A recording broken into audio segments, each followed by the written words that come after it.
भगवत भक्त पुत्र ही माता पिता का, राष्ट्र और संस्कृति का हित करने वाला है, जो माँ के गोद से ही सुंदर संस्कार पाया है। धन्य है माता सुनीति, जिसने ध्रुव को ऐसा उपदेश की, ज्येष्ठा रानी होकर के भी, सम्राज्ञी पद पर अधिष्ठित होकर के, प्रतिष्ठित होकर के भी, ये बाद में आई है सुरुचि, वो इतना घमंड और गर्व में भरी हुई है। खबरदार ध्रुव, तू नहीं बैठ सकता अपने पिता के गोद में, मेरे पेट से जन्म लेना होगा। लेकिन इस बात का तनिक भी उल्टा प्रभाव सुनीति पर, अर्थात जिसके हृदय में नीति का निवास हो। ये दुनिया यूं ही कहती रहती है, अपनी अपनी रुचि के अनुसार दुनिया वैसे ही बकती रहती है। जीवन में कार्य करो नीति के अनुसार, रुचि के अनुसार नहीं। इसलिए नीति, जिसके हृदय में नीति है, जिसकी पत्नी नीति के रूप में प्राप्त हुई है, उसी पति का जीवन धन्य है और उसी के यहाँ ध्रुव जैसा पुत्र उत्पन्न होता है। माँ की आज्ञा स्वीकार कर, माँ ने कहा बेटा ठीक कहा है, तू जा, उनके अलावा तुम्हारा हित मैं किसी और में नहीं देखती। बड़े ही तेजस्वी हैं बालक होकर के भी ध्रुव। मैत्रेय ने विदुर से कल सुना होगा, कहा विदुर अहो तेज क्षत्रियाणाम, क्षत्रियों का अद्भुत तेज होता है, जिस काम में लग जाए अंत करके छोड़ते हैं, बीच में नहीं छोड़ते। हाँ। युद्ध में भी लगे तो जय या पराजय दो में से एक हो, बीच में नहीं संधि करना, जय हो या पराजय हो, जय या क्षय, ऐसे तेजस्वी होते हैं। इसलिए मैत्रेय ने विदुर से कहा, विदुर अहो तेज क्षत्रियाणाम मान भंगम अमृष्यताम। तनिक मान ही तो भंग हुआ है ध्रुव का, लेकिन तनिक सा मान भंग होते ही क्षत्रियों का जो तेज है वो फड़फड़ाने लगता है कि अब तो या तो जय हो या तो क्षय हो, या तो पिता का सिंहासन प्राप्त करूंगा, या कार्यम वा साधेयम शरीरम वा पातेयम, या तो शरीर जाए जाए। अब तो माँ की भी प्रेरणा हो चुकी, जिसके पेट से मैंने जन्म लिया और इसी माँ के पेट को मैं धन्य करूंगा, इस सिंहासन से भी ज्येष्ठ सिंहासन प्राप्त करके, ये ध्रुव का निश्चय है। किसी और माँ के पेट को यह सौभाग्य मैं नहीं देने वाला, मैं इसी माँ के पेट को धन्य बनाऊंगा कि दुनिया कहेगी ये है सुनीति का पुत्र। मैं 1000 बार जन्म लूं और सुनीति के पेट से ही जन्म परमात्मा से प्रार्थना करूं कि मिले। मैं किसी सुरुचि के पेट से नहीं जन्म लेने वाला, मैं इसी माँ के पेट को धन्य बनाऊंगा। ऐसा तप करूंगा कि पिता से भी अनंत गुना ज्येष्ठ और श्रेष्ठ मुझे सिंहासन प्राप्त हो। ये भला क्या है? यह है ध्रुव के भीतर का निश्चय। इसलिए मैत्रेय कह बैठे अहो तेज क्षत्रियाणाम। तेज तो क्षत्रियों में ही होता है, जो एक बार कदम बढ़ा लिया फिर तो कार्य सिद्ध करेगा, या तो जय या तो क्षय। बीच में कार्य छोड़ करके नहीं लौट सकता, चाहे जो हो जाए। कार्यम वा साधेयम, तो कार्य सिद्ध होगा। बालोप्ययम हृदा धत्ते यत् समातुर सद्वचः। यद्यपि विमाता ने बड़ा गलत अन्यायपूर्ण वाक्य कहा है, मर्म पर पीड़ा पहुंचाया है, लेकिन इस मर्माहत पीड़ा को भी अपना साधन बना लिया ध्रुव ने, भगवत प्राप्ति का साधन बनाया। इसलिए बंधुओं ध्यान दो, ये शिक्षा, ध्रुव का चरित्र हम सबको ये शिक्षा देती है कि जीवन में कभी तुम्हारे हमारे साथ अन्याय हो, उस अन्याय की अग्नि को जला करके अपने छाती में रखना। साधन बनाना, अपमान की भी अग्नि को हृदय में रखना, साधन के रूप में, बदले के रूप में नहीं, उसे साधन बनाना। वो तुम्हें सदा जगाता रहेगा, तुझे लक्ष्य का मार्ग दिखाता रहेगा। अब ये नहीं कि किसी ने अपमान किया और बस भूल गए, नहीं। अपमान का बदला इस रूप में नहीं, उस अपमान को अपने हृदय में जला करके रखो, अग्नि को जलाए रखो। और जो अग्नि को जला करके नहीं रखता वो जीवन में कुछ नहीं करता है, ऐसे ढुलमुल कुछ नहीं करते। अग्नि को जो जलाए रखो, क्षण मात्र का भी मान भंग जला करके रखेगा तो वही उसे मार्ग दिखाएगा, उत्तमोत्तम लक्ष्य की ओर अग्रसर करता है। महापुरुषों के जीवन में आज तक जो कुछ भी आपने पाते हुए कुछ देखा है किसी के जीवन में, समझ लेना कहीं न कहीं मान भंग हुआ, और मान भंग की अग्नि अपने हृदय में, छाती में दफन करके रखा है। वही उसे रास्ता दिखाता है, कोई और उसका सन्मार्गी, वही उसका गुरु बन जाता है, गुरु वही रास्ता दिखाएगा। इसलिए मान भंग किसी और रूप में नहीं, एक और लंबी लकीर पिता ने गोद में नहीं बिठाया, मैं उससे ज्येष्ठ और श्रेष्ठ गोद प्राप्त करूंगा, और पिता के इसी जीवन में मैं उसे प्राप्त करूंगा। इसलिए मैत्रेय ने कह दिया, धन्य है क्षत्रियों का तेज, जो मान भंग को भी, अपने अपमान को भी साधन बना ले, भगवत भक्ति का साधन बना ले, भगवत प्रीति का साधन बना ले, अपने लक्ष्य को प्राप्त करने का साधन बना ले। ये है सकारात्मक सोच। और नकारात्मक सोच क्या है? यदि भी माता सुनीति के हृदय में ये भावना होती तो उसी समय झगड़ती और बेटा को भी झगड़ालू बना देती, उत्तम के साथ उसी समय हाथा पाई हो जाता, खींच करके गोद से नीचे उतार देता। नहीं, ये धर्म नहीं है, ये नीति नहीं कहती है कि तुम सिंहासन पर बैठे हुए अपने ही कनिष्ठ भ्राता को खींच करके नीचे उतार दो। ये नहीं, ये भारतीय संस्कृति कभी नहीं कहती। ठीक है, उसका सौभाग्य है, वो बैठा है, हम उससे भी बड़ा सिंहासन की खोज करें, अपने पुरुषार्थ से उससे भी ज्येष्ठ और श्रेष्ठ पद को प्राप्त करेंगे, उसी जीवन में करेंगे। ये भावना, ये सकारात्मक सोच सदा से भारतीय संस्कृति के संवादात्मक शैली में प्रकट की गई। श्री कृष्णचंद्र भगवान की जय हो। निकल पड़े उसी क्षण। इधर देवर्षि नारद को पता चला कि ध्रुव तो जंगल में चला गया, अपनी माता की आज्ञा का पालन करके, स्वीकार करके। इसलिए देवर्षि नारद चले आए, बीणा पर तान छेड़ते, आनंद मनाते, हरिनाम गुनगुनाते ध्रुव के निकट। ध्रुव जी चले आए मधुबन, मथुरा जो आज वहां पहले वन हुआ करता था, यमुना के तट मधुबन में चले आए। देवर्षि नारद का भी आगमन होता है। देखा आकाश मार्ग से बीणा पाणी देवर्षि नारद का दर्शन करते हैं, देवर्षि नारद के चरणों में प्रणाम करते हैं। ध्रुव जी महाराज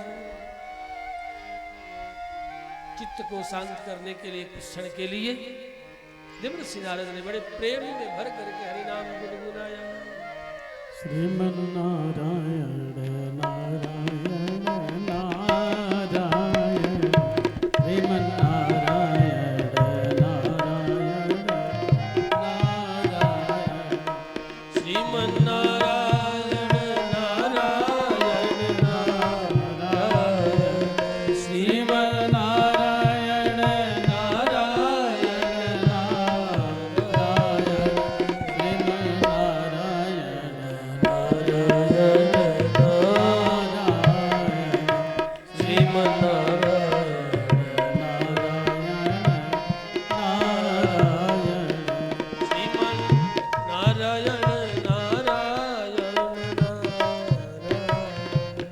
श्रीमन्नारायण नारायण नारायण कृष्ण नारायण नारायण नारायण कृष्ण नारायण नारायण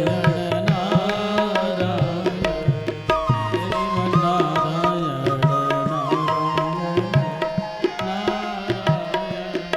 कृष्ण नारायण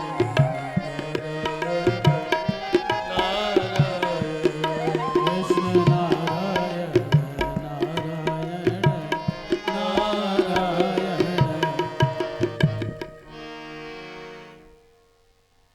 देवर्षि ध्रुव के सिर को सूंघ करके अपना वात्सल्य प्रकट करते हैं। स्पृष्ट्वा मूर्ध्न्यग्नेन पाणिना प्राह विस्मितः, और बड़ा विस्मय आश्चर्य भी प्रकट कर रहे हैं। ध्रुव क्या बात है, रो रहे हो? ध्रुव सब कथा कह करके सुनाया, मेरे साथ ये हुआ। तू तो अभी बालक है, छोटे से बालक का कौन सा मान और कौन सा सम्मान? ये तो अभी खेलने खाने का समय है, पढ़ने लिखने का समय है। अभी चला आया तू मधुबन में तप करने के लिए, जा लौट जा। आखिर वो भी तो तुम्हारी माँ है, विमाता है, कुछ कह ही दिया तो क्या बात? इसमें कौन सा मान भंग, कौन सा अपमान? नाधुनाप्यवमानम ते, मैं नहीं मानता कि इस समय तुम्हारा कोई अपमान हो गया हो, तो ही बालक है। सम्मानम वापि पुत्रक लक्षयामः कुमारस्य सक्तस्य क्रीडनादिषु, अभी तो तुम्हें खेलने में अपने समय को गुजारना चाहिए। ये मान अपमान की बात क्यों तू मान बैठा? मैं अभी नहीं देखता इस अवस्था में ये मान अपमान का समय और मानने का समय है। अभी तो तुम्हारे पास अनेक प्रकार का विकल्प विद्यमान है, जाओ खेलो कूदो पढ़ो लिखो, ये मान अपमान का समय नहीं है बेटा वत्स। इसलिए तुम लौट जाओ। अतो निवर्तता में स निर्बंधस्तव निष्फलः, इस प्रकार निर्णय करके तुम्हारा इस तप करने के लिए आना ये ठीक नहीं। तुम लौट जाओ। यतिष्यति भवान काले श्रेयसाम समुपस्थिते, जब उचित समय आएगा तब तुम तप करना। ये तप का समय नहीं है, ये तो खेलने का समय है।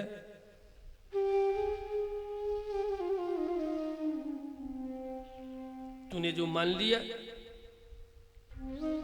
तुम जो दुखी हुआ, मर्माहत हुआ,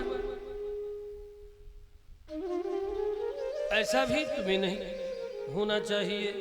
ये सब प्रारब्ध विधान है, दैव विधान है, न तो इसमें विमाता हेतु है न कोई और। यस्य तद् दैव विहितम सतेन सुख दुःखयोः, दैव के विधान अर्थात प्रारब्ध के अधीन जीव सुख दुख प्राप्त करता ही रहता है।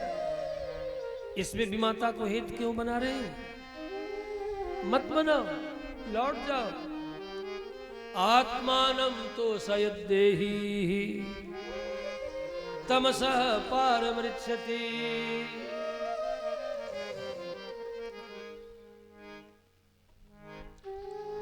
इसलिए हमारी बात तुम मानो और लौट जाओ।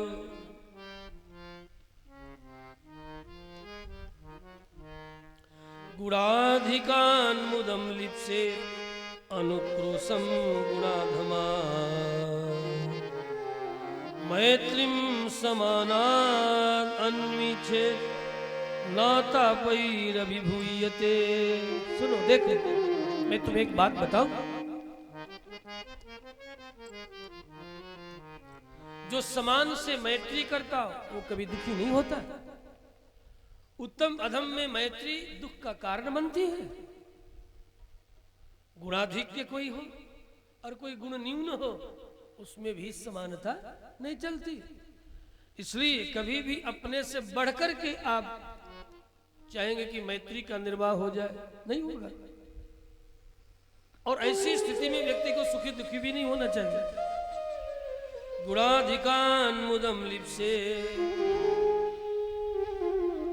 बस हमसे कोई अधिक बढ़ चढ़ करके गुणाधिक्य है, गुणवान है, तो उसे देख करके उसके गुणगणों को अनुभव करके व्यक्ति को मोद प्राप्त करना चाहिए, आनंद प्राप्त करना चाहिए, ये न कि उससे ईर्ष्या करनी चाहिए।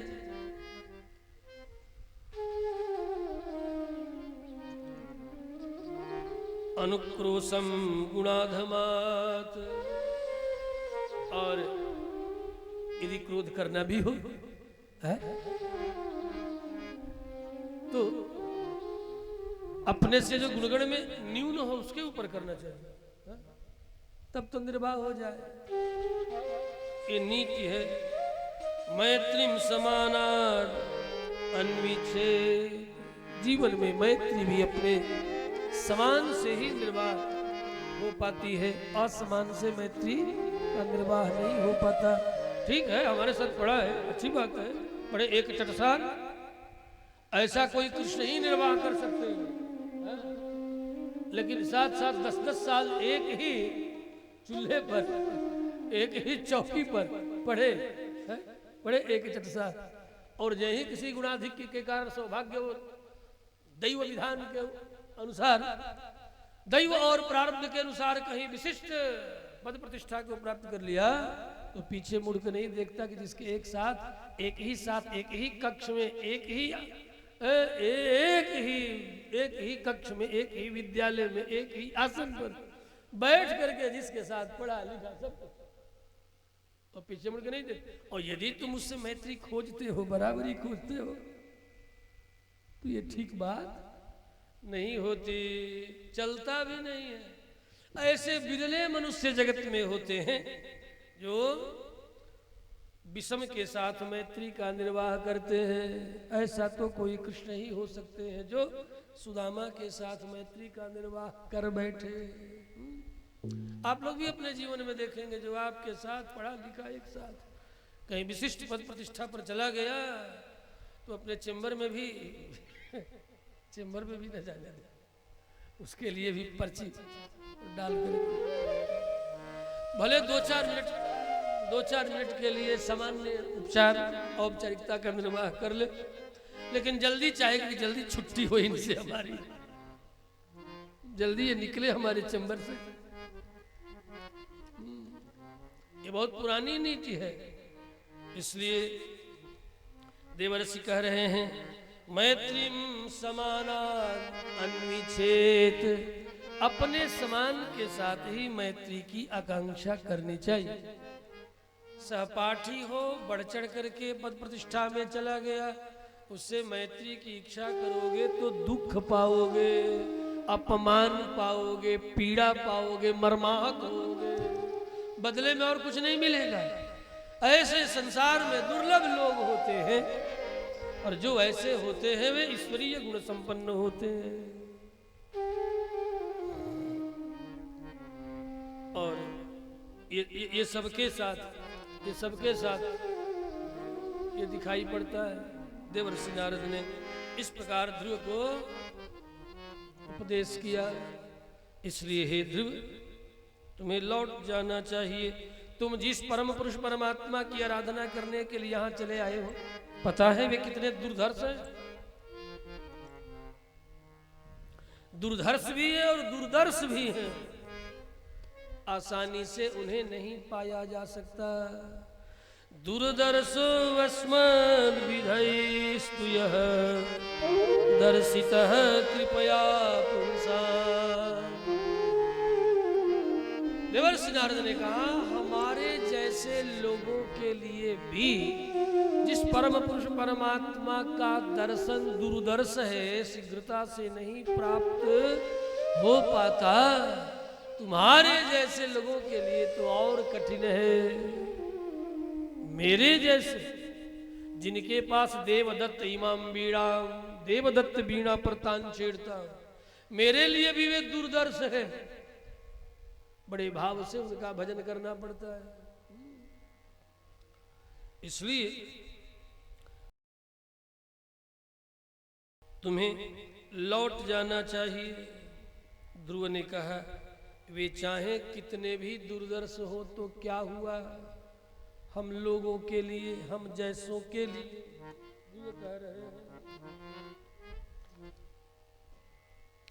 और आप यदि मुझे यही मान ले कि मैं बड़ा उदंड हूं, मेरी बात नहीं सुनता, मैं देवर्षि नारद हूं, देवताओं का ऋषि नारद हूं, मेरी बात नहीं सुनता, ये अपने क्षत्रिय स्वभाव के कारण जो निर्णय कर चुका है वही करेगा।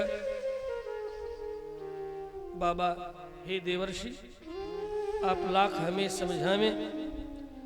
विमाता सुरुचि के बाण से हमारा हृदय जो विद्ध हो गया है, मर्माहत हो गया है, आपकी कोई भी उपदेश मेरे हृदय में ठहर नहीं पा रहा है। इसलिए मैं तो तप ही करूंगा। सुरुच्या दुर्वचैर्वाणैः न भिन्ने श्रयते हृदय। मेरे हृदय में कुछ भी टीकता नहीं जो आप हमें समझा रहे हैं। आप मुझे तप का मार्ग दिखावें, उपदेश करें। भले बदले में आप मुझे अविनीत ही मान ले, उदंड ही मान ले, कोई बात नहीं, लेकिन जब तक मैं उस परम पुरुष परमात्मा को प्राप्त नहीं कर लूंगा तब तक मैं लौट नहीं सकता, चाहे उन्हें प्राप्त करने का कितना भी कठिन मार्ग क्यों न हो। नूनम भगवान नूनम भवान भगवतो योंगजः परमेष्ठिनः। आपको साक्षात ब्रह्मपुत्र हैं। बीणा पर तान छेड़ते ही सुना हूं कि परमात्मा आपकी आंखों के सामने नृत्य करने लगते हैं। आप जिसे चाहे उसे परमात्मा से मिला दे, ऐसा विरुद्ध हम सुन रखे हैं आपके संबंध में। इसलिए लौटने की बात आप न करें। वितुदन नटते बीणाम हितार्थम जगतोर्कवत।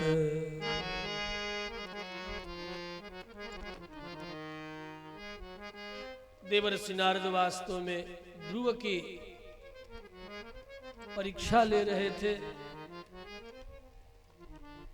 कि ये बालक अपने संकल्प पर टिका रहता है या संकल्प तोड़ कठिनता अनुभव कर लौट जाता है। ध्रुव ने अपने नाम को सार्थक किया। देवर्षि नारद प्रसन्न हो गए, अपना वरद हस्त ध्रुव के सिर पर रख देते हैं और रख करके बहुत प्रकार से उपदेश करते हैं। आसन का, प्राणायाम का, प्रत्याहार का, धारणा का, ये सब थोड़े में उपदेश करते हैं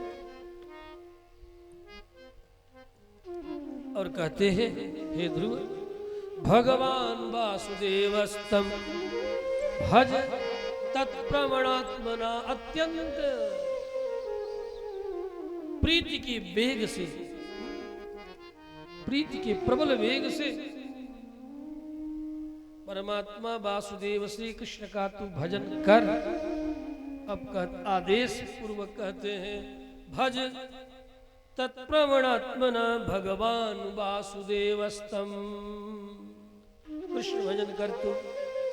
जनन्याभिहितः पंथा सवै निःश्रेयसस्यते। माँ ने जो कहा यही मार्ग तुम्हारे लिए श्रेयस्कर है, श्रेष्ठ है। जैसा माँ ने तुझे उपदेश किया अनन्य भाव से उस परम पुरुष का तू भजन कर। मैं तुझे बताता हूँ, तत्ता तगच्छ भद्रम ते, तेरा कल्याण हो।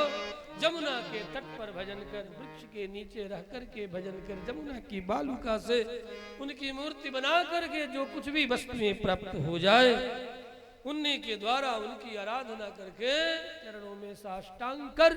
मैं तुझे एक मंत्र देता हूँ,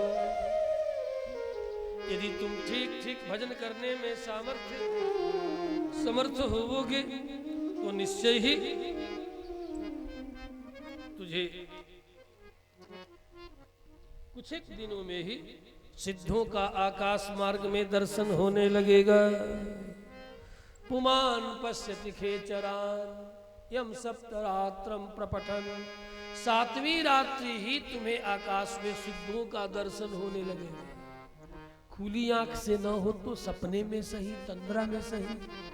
हाँ, यदि होने लगे तो समझ लेना कि तुम मंत्र का ठीक ठीक जाप कर रहे हो, पढ़ रहे हो। कहा बाबा तब तो दे ही दीजिए मंत्र। जप्यस्य परमो गुह्यः स्वीयता में नृपात्मजः। हे नृपनंदन सुनो, मैं तुझे वो मंत्र दे रहा हूं जिसे 7 दिन जपने मात्र से ही सिद्धों का प्रथम दर्शन होता है आकाश मार्ग में जाते हुए। सिर पर हाथ रखा और दाहिने कान में मंत्र दे दिया। इस मंत्र को कुछ लोग गाते भी हैं, हम लोग भी गाते हैं।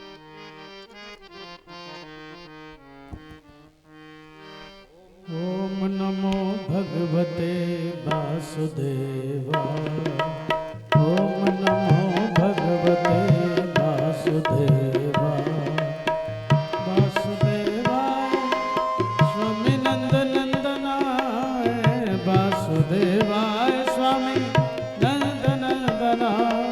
ओम नमो भगवते वासुदेवाय। ओम नमो भगवते वासुदेवाय।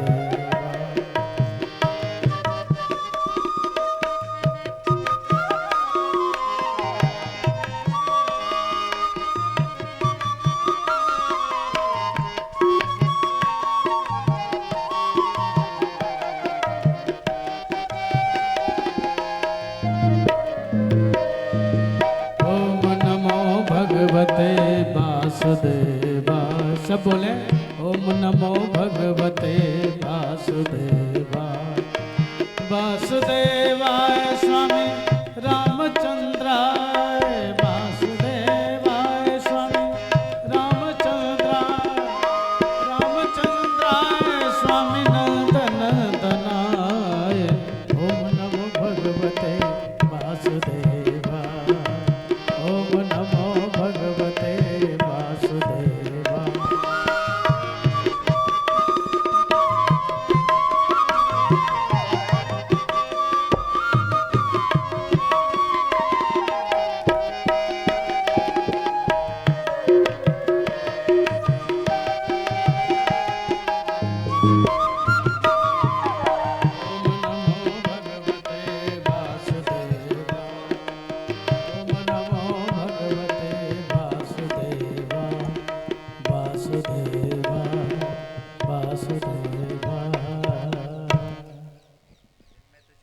मंत्र प्राप्त हुआ। अभी जो आपने गाया यहाँ पर भी बहुत सी बातें हैं। देखो आपने जो गाया शब्दात्मक मंत्र यही है, ठीक है, लेकिन इसमें मंत्रत्व नामक जो धर्म है तब होगा जब विधि पूर्वक आचार्य शिष्य को दे। हमने यहाँ से गा दिया तो ये मंत्र नहीं है। सही बात। ये सब कुछ एक सूक्ष्म चीजें कि आपने सुन लिया और यहाँ से सुन करके आप जपना शुरू कर देंगे तो ये मंत्र नहीं। इसकी जो विधियां हैं उस विधि से जब आपको प्राप्त होगा तब वो कार्य करेगा। यहाँ तो केवल बता दिया कि हाँ यही शब्दात्मक यही है। अब इसके आरोह अवरोह जो आप ताल लय में जो लाते हैं, यहाँ पर उदात अनुदात और स्वरित पूर्वक परंपरा से प्राप्त, परंपरा की विधि से प्राप्त जब इस मंत्र को विधान पूर्वक अर्थात याग इत्यादि पूर्वक यज्ञ आदि कृत्यों को करके मंत्रादि तब जब इसे आचार्य स्वतः अपने दक्षिण हस्त को शिष्य के सिर पर रख करके और दक्षिण कान में व्याहतियों का स्मरण करते हुए उदात अनुदात स्वरित पूर्वक जब इसे प्रदान करते हैं तो उसमें इन्हीं शब्दों में मंत्रत्व आधान होता है, तब ये मंत्र होगा। और यूं ही हमने सुना दिया, शब्द वही है लेकिन मंत्रत्व नामक धर्म इसमें नहीं है। और इस तरह सुन करके कोई जप करे तो ऊसर खेत में बीज डालने जैसे होगा। इसलिए जरा सुन ले, जो लोग माइक से मंत्र दे रहे हैं हजारों में, मैं उसका खंडन कर रहा हूं इसके माध्यम से। इसलिए मंत्र कभी भी विधि पूर्वक ही देने और लेने का। जरूरी नहीं है कि लाखों लाखों शिष्य बनाने के लिए माइक लगा लिया, भोपा चारों तरफ बांध दिया, तो बोलो और माइक से दे रहे हैं मंत्र, उसी का परिणाम जेल की हवा खानी पड़ रही है। कहना तो चाहिए ना, है? माइक से मंत्र देने की परंपरा कभी भी भारतीय संस्कृति में नहीं रही है। जो ऐसा करें, आप सब भारतीय सनातनी का भी कर्तव्य है कि ऐसों से न कभी मंत्र लें और ऐसा होते देख उनका खंडन करें पूरे बरजोर से। इस प्रसंग में हम यही बात कहने के लिए कहा कि आप गाइए। जो ऐसा करेंगे उसकी परिणति अंततः अच्छी नहीं होगी। न्याय सामान्य दृष्टि से न्याय के मार्ग पर होंगे, लेकिन एक भी धर्म के मार्ग पर चलते हुए ऐसा करेंगे तो उसका परिणाम बहुत ही बुरा होगा। इसलिए देखो, शास्त्र विधि ही का पालन करेंगे तभी शास्त्र के अनुकूल फल मिलेगा। कुतर्क करके हम क्यों नहीं, हमें क्यों नहीं, अभी क्यों, कभी क्यों नहीं, आदि आदि जो प्रश्न है, शास्त्रों के ऊपर प्रश्न उठाने से पहले शास्त्रीय बुद्धि संपन्न वैसी मनीषा, वैसी सेमुसी प्राप्त हो, वैसी बुद्धि प्राप्त हो, तब जाकर के हम कुछ कहने के अधिकारी हो सकेंगे। जैसे आज नए नए कथाकार जन शास्त्रों का शोधन करने की बातें कर रहे हैं, हाँ, कि शास्त्रों का शोधन होना चाहिए। गर्व से इतने गर्वित हो गए, 2-4 लाख की संख्या में उन्हें सुनने वाले लोग आ रहे हैं, इसलिए उनकी बुद्धि इतनी विशाल हो चुकी है, मैं तो उन्हें उन्मत्त, प्रमत्त और गर्व से गर्वित ही कहता हूं। मैं ही नहीं, शास्त्र कहता है। ये मैं का तात्पर्य मैं नहीं। इसलिए शास्त्र का शोधन करने की बात करने वाले आज जो पद और प्रतिष्ठा धन के मद से और जनमद से जो प्रमत्त हो चुके हैं, ऐसे लोग न अपना हित करेंगे, न सनातनी प्रजा का हित करेंगे, शास्त्रों का तो अहित करेंगे ही, और अंततः संपूर्ण प्रजा के साथ, अनुयायियों के साथ पतन के मार्ग में अपने भी जाएंगे और अपने अनुगमन करने वालों को भी लेकर के जाएंगे। ये मुझे कहना है। मुझे का मतलब शास्त्र को कहना है। यह शास्त्र विधि मुसृज्य, जो शास्त्र की विधि का उत्सर्जन करके, त्याग करके मन माना कि अब ऐसा होना चाहिए, अब वैसा होना चाहिए। क्यों होना चाहिए? यदि आम जन पतन के मार्ग पर जा रहा है तो पतन नोन्मुख उसे मार्ग दिखाना चाहिए। तुम पतन के मार्ग की ओर जा रहे हो तो उसी को हम सन्मार्ग सिद्ध कर दे कि हाँ हाँ ठीक है ठीक है, ऐसे ही हो। शराबियों के समूह में बैठ करके शराब पीना अच्छा है ऐसा कहना क्या उचित है? कबाबियों के समूह में बैठ करके कबाबियों के अनुकूल धर्मशास्त्र का शोधन करना यह क्या उचित है?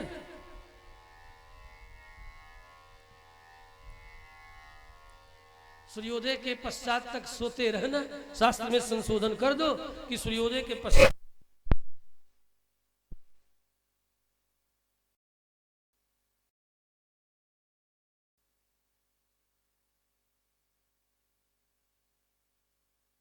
कारण